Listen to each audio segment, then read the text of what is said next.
So maybe you want to start an online business, or in my case, you want to manage social media for clients. Well, that's exactly what I'm going to show you how to do in this video. So let's get into it.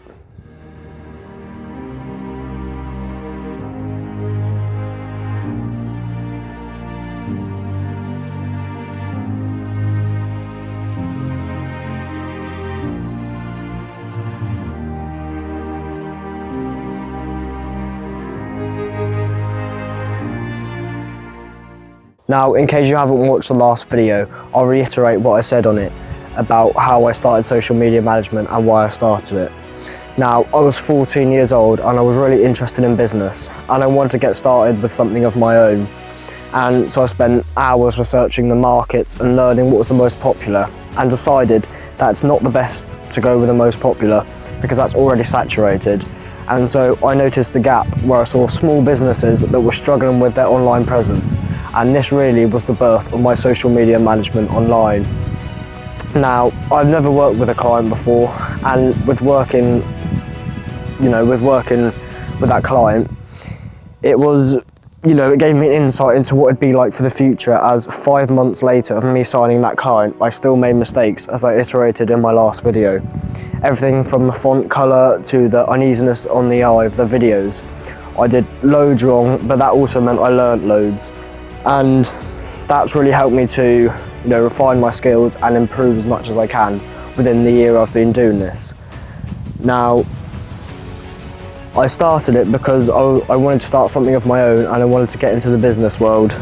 Now, this has definitely helped me to do that, because by doing the social media online, you interact with real customers and real people, and that gives you, an idea of what it's like when if I started a business in the future or went into another idea of mine that I wanted to start. That's given me a really good idea of what it'll be like working with real clients and real customers as well. Now, I spent quite a length of time learning the basics, such as watching YouTube videos, learning, researching, and looking into what it involves when it comes to terms of social media managing. Now, I did this for, like I say, quite a long time, and then I just found my first client. Go back and watch the last video if you weren't sure how I did that and how you can do it too. Found my first client, made loads of mistakes along the way, and still to this day manage that client's social media. Social media is so important. Actually, not important, I'd say it's critical. Social media nowadays for business is absolutely critical in their success. As we see the online market expanding every year rapidly, this leaves opportunity for more growth, but also is much more saturated than it used to be. And this is where the real challenges come in of social media management. Now, these challenges are seen a lot by businesses today, such as lack of time, inconsistent posts, and not really knowing how to engage with their audience properly. Now, this is where I came in and I sorted it out for them.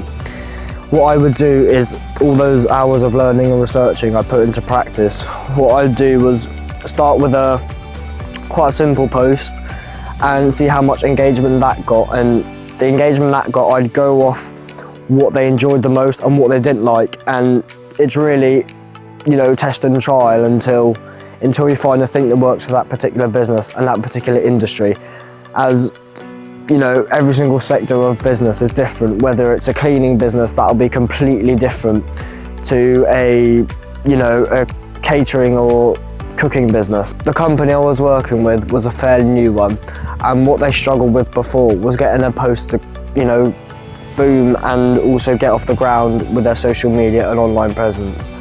Now, the biggest thing they were missing out on was directly attracting customers that were going to more than likely buy their product or service or whatever it is they were offering. So I'll give you an example. Let's say a high-end restaurant that charges £1,500 for a 3-course meal. Now, yes, if that post got a lot of views, then that would help the channel and profile account, whatever you want to call it, online. But is everyone that saw that post going to buy their £1,500 3-course meal? I'd say more than likely not. Now, by targeting your audience, you know who you're aiming to, and is that audience more than likely to buy your product or service that you're selling. Now, this is the true strategy and the key to social media, really.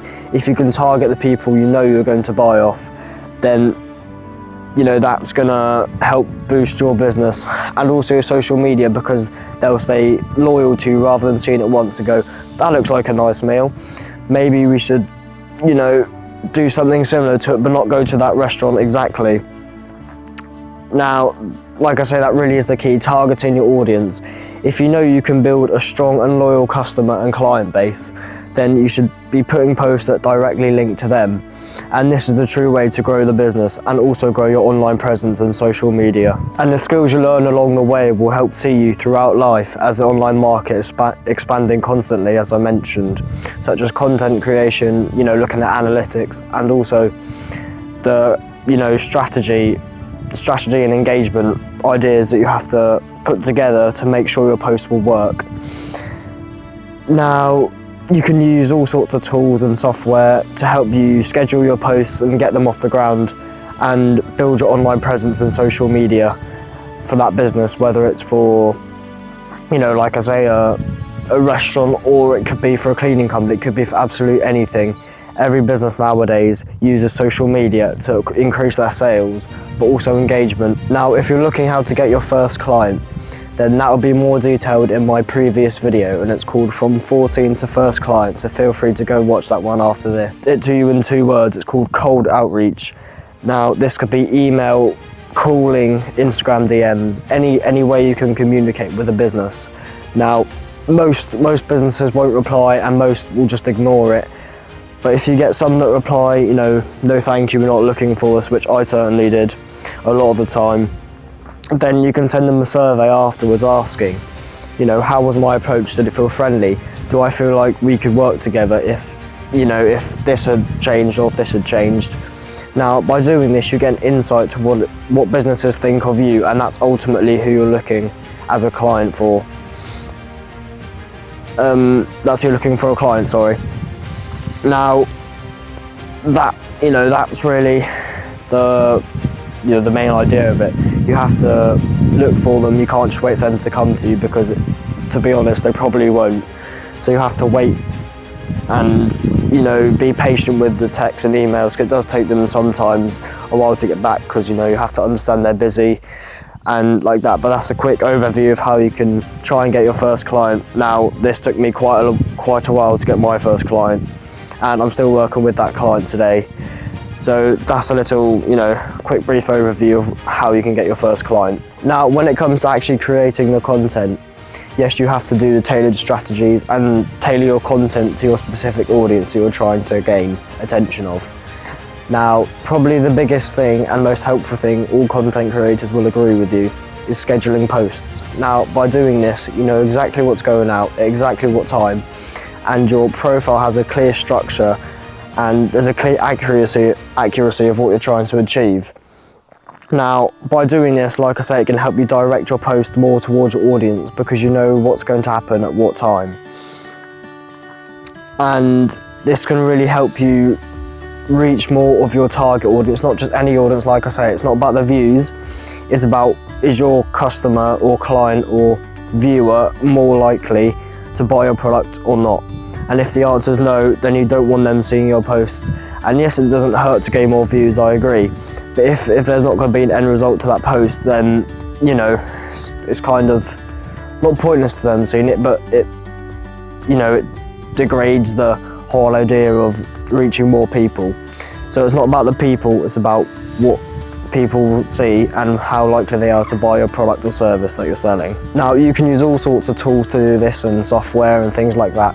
But like I say, the biggest and most helpful thing that I've found is scheduling posts. And I think all content creators will agree with you that that is true as well. Now, if you're dealing with multiple clients, you have to stay organised and meet on expectation and deadline. Now, please don't be afraid to ask for feedback from your clients, as when you do this, it allows the room for improvement to grow. Now, whether it be time management or quality of the content or product or service or whatever it is you're producing. Now, this can give you an insight to what your clients think, and it can improve your relationship between, you and that specific client, but also it can help you to know what clients want, maybe if you're signing more clients in the near future. Now, when it actually comes to growing clients' accounts, I'd recommend having a scheduled Zoom call or video call or voice call every so often. So let's say every 3 months, every few weeks, whatever it may be for you in your case. Now this can really help you to see the clear goals, but also what they want to achieve in their business world. And you can tailor your content and direct your content to that maybe target audience they're trying to reach, or they're trying to get a bigger market share. So you can try, post more about the whole idea of what their business is about to try and increase, their views, but not just views, like I say, their potential customers that are more likely to buy from them than that are not going to buy from them. But the main thing is, it's about building a strong community and a loyal clientele. If you're like me and you're younger, then you'll probably experience some of the following challenges. Clients thinking you're too young, doubting your skills and professionalism. Now, when you get told this, and trust me, you will, then you can't let that stop you. You have to keep pushing forward and trying to find that client. Now, when you do this, you'll realise that it wasn't your age or capabilities that were holding you back. You were just using that as an excuse to stop you from doing what you really should be doing. By having these challenges put in your way, the next time you approach a client, the onboarding process will be a lot more seamless and efficient. And this will make them, in turn, trust in your capabilities and abilities to deliver your product or service to a high standard. I've been doing social media management for just under a year now, and I've already learned from my mistakes. So ask yourself this: what mistakes could you be making that you can learn from to grow and improve in the future? I'll leave you with that thought. Remember to take it one step at a time, and I'll see you in the next one.